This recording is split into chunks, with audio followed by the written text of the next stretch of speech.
Right, hey guys, hello beautiful people, welcome back to our channel! Yeah, we're back. Griffin family back, folks. Alright, let's do it. I love you. Many of you don't know that my husband was actually bullied when he was a kid. I wanted to ask him a few questions about that. So, what encouraged you to come out? Like, this is a big step for you. Yeah, I just turned 28 years old and Happy birthday. yeah, thank you. And that was like a big deal for me. Like that was, I think mentally, it felt like another 7 years of completion, another 7 years of my life that ended. Mm-hmm. I just feel now like I'm free. I'm at a different phase. I felt like the last 7 years prior to 28, so from 21 to 28, it felt like I was going through the process of healing, you know. And the prior 7 years of that, you know, was still dealing with the consequences of the bullying that happened to me. And the 7 years before that was when the bullying was actually happening. So yeah, finally 28, and now I just feel ready to talk about it. So let me ask you, when did this bullying start? So it started in the fifth grade. Mm-hmm. I forget how old I was, but it was fifth grade, and so I just come to New York from Georgetown, Guyana. I was born in Georgetown, Guyana, and I just come to New York, and I went to a Catholic school. Ironically, this was happening in a Catholic school, right? The last place I thought it would have been happening. And yeah, I remember having an argument. My friends were talking about going to the beach, and I was like, oh yeah, I want to go too. I want to go to the beach. And this girl, she was like, you just call me the B word, right? I'm not gonna use the word because I don't know who's watching, but Yeah. and I was like, no, I said beach. And she was like, you just call me the B word. I was like, no. But she was making fun of me, fun of my accent, and that's where it kind of started.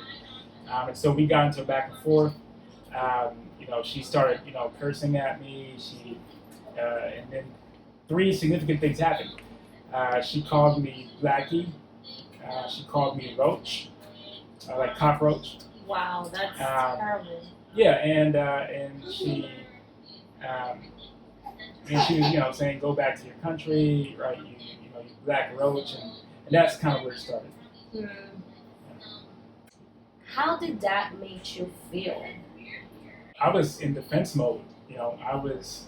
I felt bad. It was, and then the entire class kind of got on it too. They were laughing, and from that point on, so from fifth grade, sixth grade, seventh grade, and eighth grade, I was called Roach. I was called Blackie, and they also didn't know where Guyana was, right? I remember showing them Guyana on the map or on the globe, and they were laughing at how small it was. It was just bad. So I had to deal with that, and personally, it was hard. In sixth grade, my name was already my nickname was Roach, right? My nickname was Cockroach. My nickname was Blackie. That is crazy. Yeah, and so whenever I walked into class, I had to walk in through the front of the class, like that's where the door was, and then people would be saying things in the background, Roach, Blackie, snickering, laughing, and it was just really embarrassing and hard. And I remember, crying sometimes. I had this one teacher. His name was Mr. Moylan. Mm-hmm. And one time he's like, he said, you gotta stop that. Like he got really upset the class. But because that was happening frequently, there were times when I got there, I would stand in front of the doorway, yeah, for 15, 20 minutes, right? Just prepare myself to walk into the class because I knew what was about to happen. There were times when there were drawings, like some of the kids, they drew drawings of my entire family in all black on paper. And I started to I think I started to resent my family in a way that also drove a wedge between myself and my mom, myself and my dad, I think we could have had a stronger, more intimate relationship than we do now. Yeah.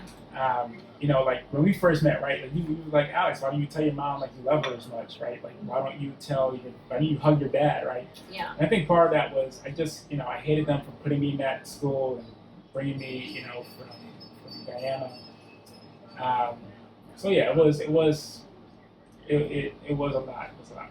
I mean, I can't imagine everything that went through your head during that time, right? I mean, that being called a cockroach, that's so not only humiliating, but like it had to scar you in some way or another, right? And with that said, did anyone from your friends, or if you had any friends during a fifth grade or sixth grade during your experience, did anyone other than that teacher that you mentioned ever really stood up and say, hey, you know what, let's stop calling him that name? Or my other question to that is, did any of those kids, which now you call friend, and it's because you have such a beautiful heart, did they ever apologize to you? No, they have. We were kids, right? And so, funny thing is, I actually started, I started joking on other people, right, to kind of get that attention off of me. So, when you mean joking on other people, what do you mean exactly? I needed to get that attention away, so I started, calling other people names. And I was never that type of person, but it was just too much. I remember my mom coming into class, right, because she heard I complained to the principal about it at the time. My mom knew what was happening, and she came into class and she talked to the entire class. You guys better stop it. As much as that may have been helpful, it was also like embarrassing. Of course, yes. Right. But she was a teacher at the school, and she came in. She's like, I got to defend my son. I can't let this continue to happen because nothing was happening, right? And so she did, and also I believe there were some folks that were like, you guys got to chill, like just like leave him alone.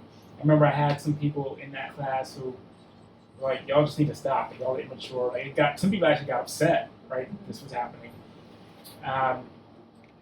And I think one of the things that I regret the most, right, was becoming a part of it, right? I felt like I had to become a part of the crowd to not be a victim of the crowd, So, The school that you went to, you said it was a Catholic school. Mm-hmm. What was it predominantly? It was predominantly Latino. So Dominicans, ironically, Puerto Ricans, and then they were African Americans too. So they weren't really any white kids in that school. When I think back on it, right, like I've always had arguments with some of my colleagues even today, right, about like whether or not black people or African Americans can be racist, and they were. I mean, when I think about why I was being bullied, it was because of my skin color, right, and I was being bullied by the person that started was an African American. Wow. Right, she was, but I think what gave her power to do that was, she was team light skin. It was like team light skin versus team dark, and that became a phenomenon later. This notion of like team dark skin versus team light skin, and so she was brown, she was lighter than I was, but she started it, and then after she left, it was perpetuated by Dominicans and Puerto Ricans. Did you ever ask yourself, why is this happening to me? Like, no, in my mind, I was just like, my emotional intelligence wasn't that high. I was just, it was just like, it's just horrible. It just sucks. I think the craziest thing was dealing with it for fifth grade, sixth grade, seventh grade, eighth grade, for 4 years, and at a very critical point in my life, like, of course, growing, I think like going through puberty also. So, I think what it did, I think the most damaging thing was this what it did to my identity, or sense of identity, sense of value, sense of worth. You mentioned what it did to your identity, sense of value, and sense of worth. What was your thought then Like, were you calling yourself like you weren't worth it? You didn't felt that you were worth it? Like, what was that like for Alex? I felt uglier. I felt. Excuse me, you're saying uglier. Yeah. You're not ugly. Well, Let's get that straight. Thank you. Look at this handsome man that I married. All right, my sexy husband. Yeah, I felt. Well, yeah. Don't ever say uglier, because now you're considering yourself. And like, does that mean that still has an impact on you right now? Well, I was always told I was ugly growing up, right? I was always told that, so maybe that's why I said that. But and I felt like I grew into my good looks. I think I look it now. But so I felt less handsome. I felt like I couldn't get the girl, and there were some, at the time I thought were beautiful girls in my class that I wanted to have a girlfriend. But I think, to be honest, like, I only felt those feelings when I was in those environments for the most part. My family, they were very supportive. My mom was very encouraging. My dad was very encouraging. I also was going to church a lot, right? So, I remember, hearing sermons about like Psalms, 139, where it says that, that I'm fearfully and like wonderfully made. And so, like, hearing messages like that was like, I think, kept me grounded outside of those spaces. My identity, my sense of identity, my sense of worth, who I was, my confidence, self-confidence, all those things were at a very, low point. So going into high school, I was dealing with a lot of those things, but it was a different dynamic. My friends in high school were a lot different. I think what I had to deal with for the most part was, team light skin versus team dark skin. The 4 years I was in high school, my confidence got a little better, right? I was more popular in high school. I was voted prom king, right? Imagine you were that person. Yeah.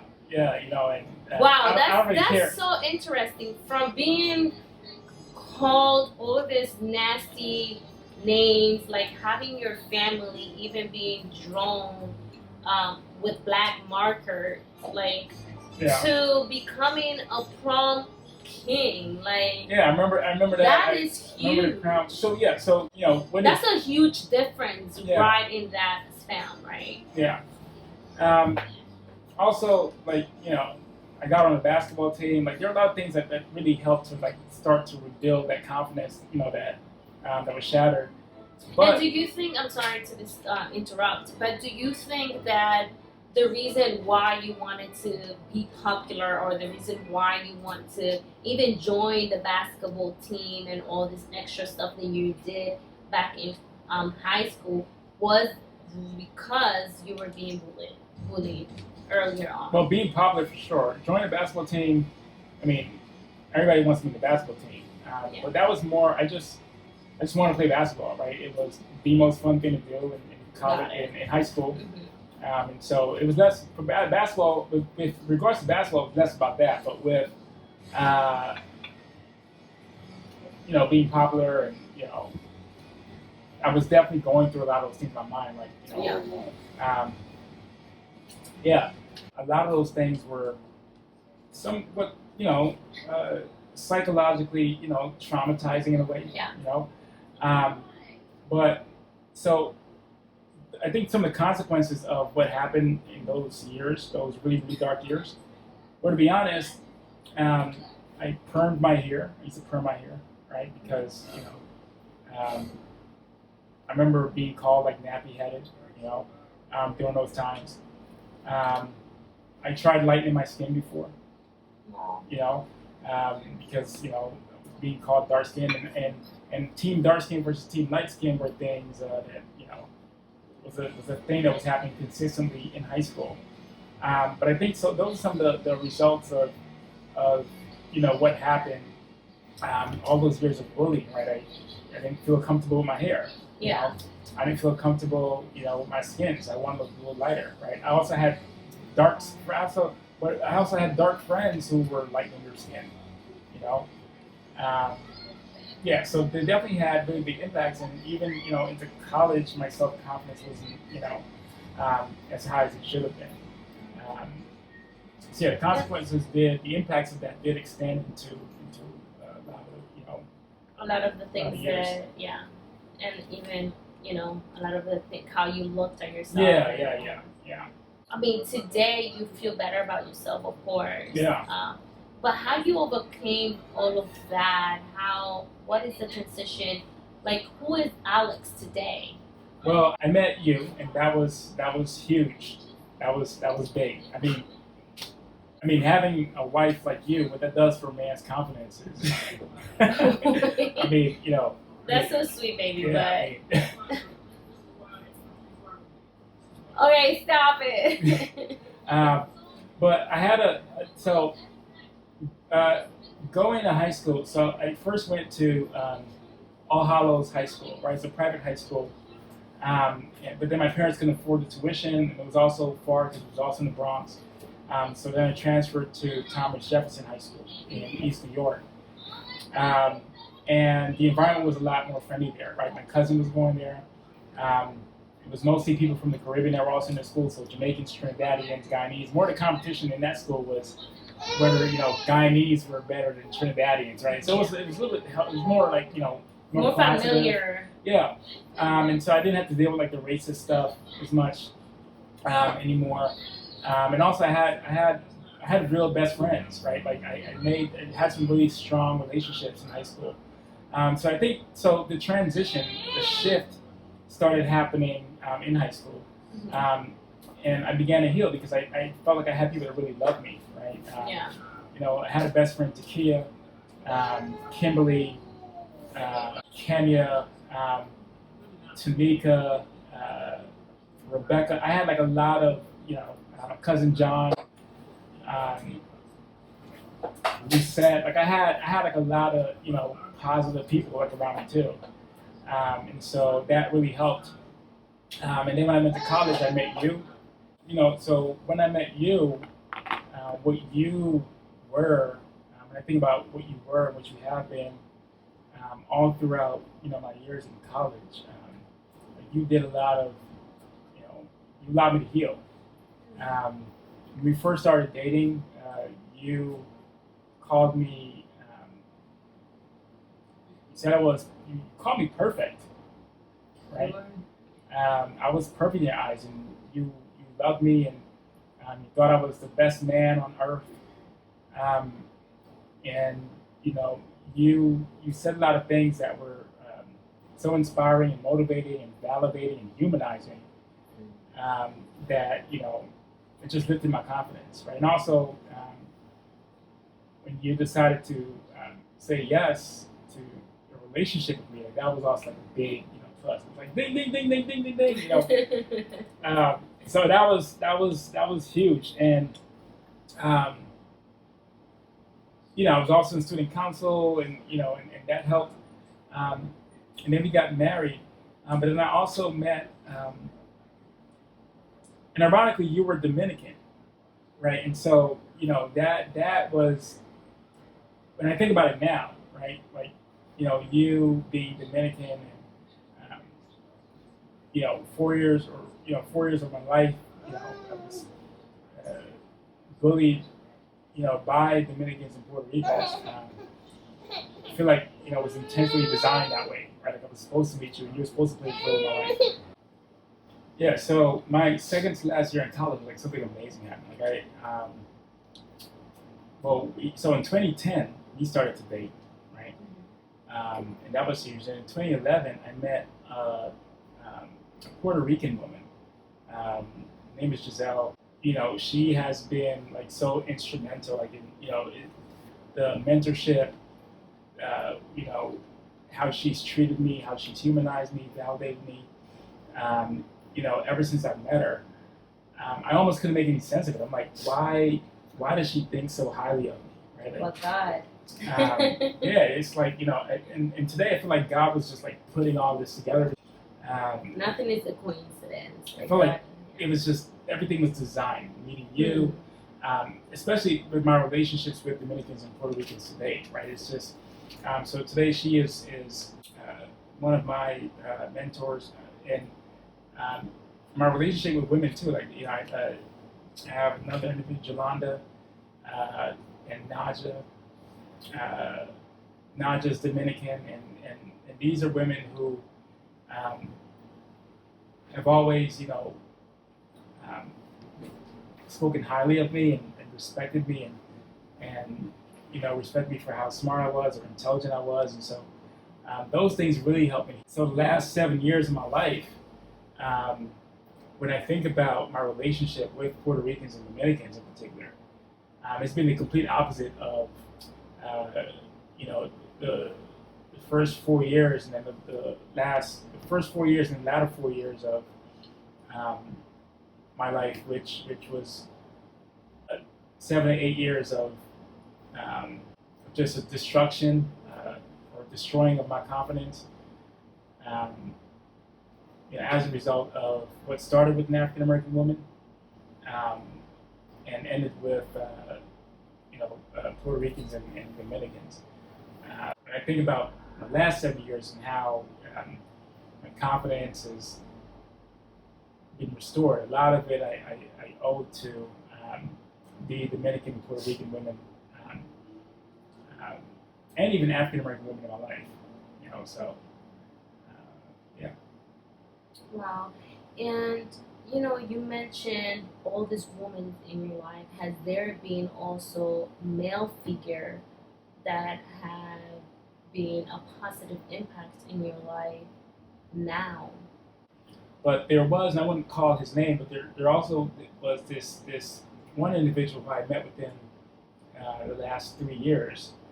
Um, he's Dominican, and the way he has treated me, I just can't explain it. It's like one of those things. I'm like, why is he treating me this way? Why is he showing me so much openness and love and care? We just met. I feel like God was like intentionally connecting with people to restore a lot of what was damaged. And so when I think about how powerful that was, and something very special happened with him on my 28th birthday. Um, that just sealed the deal. It was like, wow, a lot of mysterious things happening behind the scenes if you were not seeing.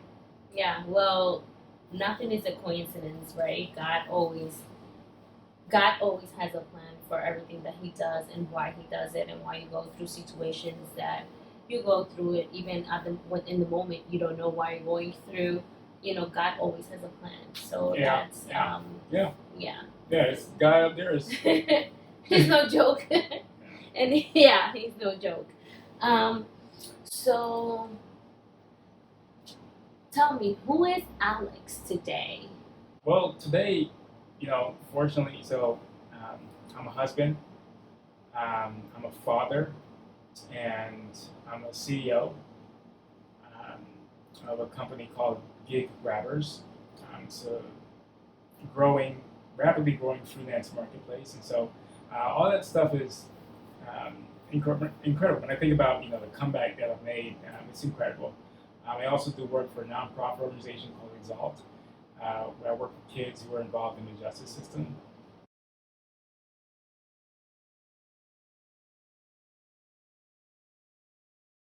My advice to you right now is to stay strong, because when I think about where I am now, it is a result of me, staying strong. And I didn't want to go to my mom. I didn't want to go to my dad. Um, I didn't want to go to the teacher. Read things that are, empowering. If you can, right now, I think I would suggest that. Like, the Bible has like a lot of, affirmations about who you are and who your Creator, designed you and how He designed you. And so I recommend that. What you believe about yourself is most important and most true.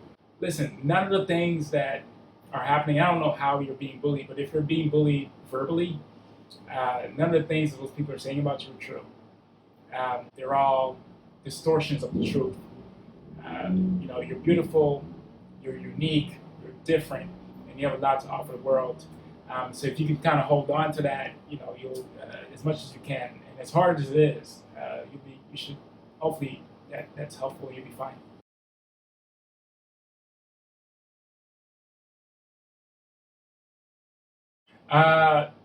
Definitely don't go to their school and walk into their class.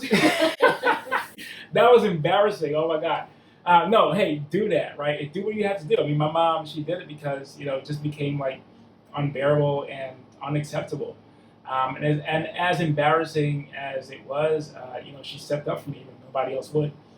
So I always, valued her for that. And as, even though when I think about it, I'm like, wow, that was really embarrassing. Like now, I'd be like, thank you, Mom, right, for doing that. Talk to your kids. Uh, Make sure that you tell them how smart they are, how brilliant they are, as much as you can, because you don't really know what they're dealing with, and they might not tell you what they're dealing with, and so you don't have to know, right, what's happening. You're not going to know everything that's happening in their lives. Fortunately for me, my mom was in the school, and so it was easy for her to catch wind of what was happening. But for most parents, you won't know, and so what I recommend is just a lot of positive affirmations. Take your kids out, let them see the world. Um, Show them how valuable they really are. Tell them how smart and beautiful they are, handsome, and just do as much as you can to make your kids feel like they're the greatest kids in the world.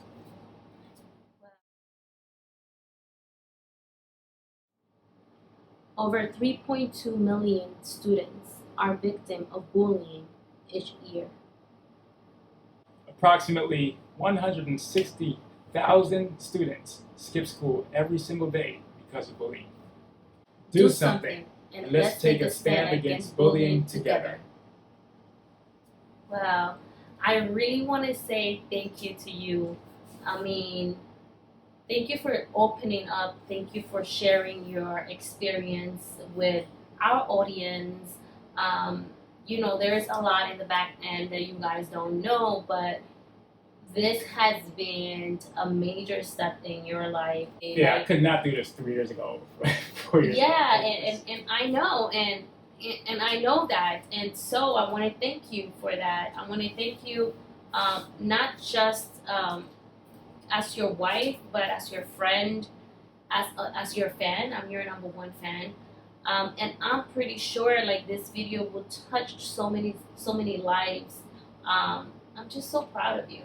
Yeah, I hope it does. And I do want to say, so this was not about like shaming anybody. As far as I'm concerned, like I love you, right? Like I am who I am today because of what happened. Like you should apologize. All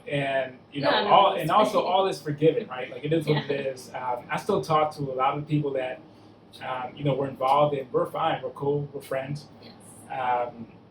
We like each other's things, and we talk, we joke. So.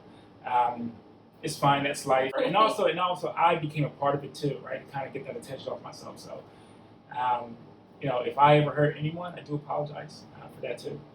If I ever played a role in anyone's self-confidence, or anyone feeling less confident than they should, I do apologize because it should have never happened. Well, thank you. Oh, thank you for interviewing me. You did a really good job.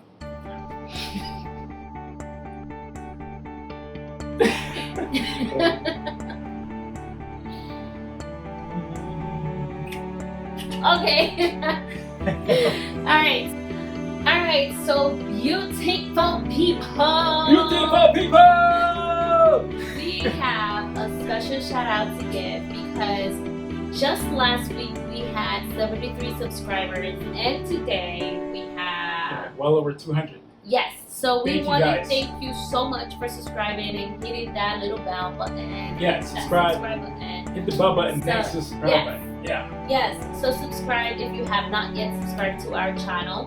But we want to give a special shout out to two beautiful people, and they are Jamila Say and Makiba Walcott. Thank you we guys. want to say thank you, and so we much love you support. so much. All right. Bye, guys. Take Bye. care.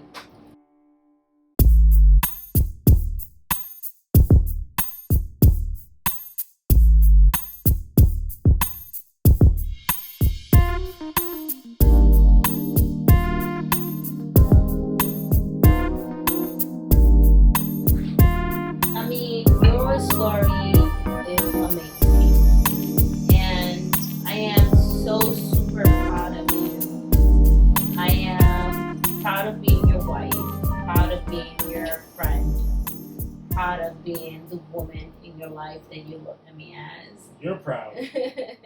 I'm proud.